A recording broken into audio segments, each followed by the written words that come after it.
दोस्ती तो याद आया मेरा लाला नईम असी दुबई उदो बनता सी पिया जो मैं गया गाना वास्ते उत्थे अबू धाबी 4 शो सन मेरे।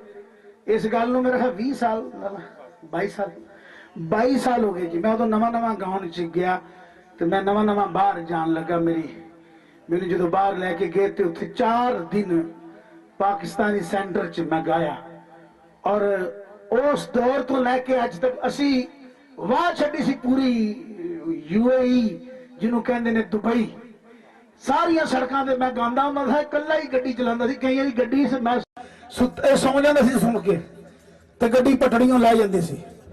मैं उठ के मैं कहा या अल्लाह खैर उधर नाल ही समुंदर होना। मैं क्या लाओगे मैं कहा लाला वेखी यार तेरी मेहरबानी। मैं अपने वीर का बड़ा शुक्रगुजार।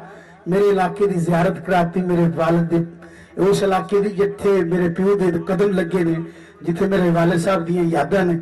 इन्हां वास्ते बहुत ज्यादा तालियां जरूर प्लीज।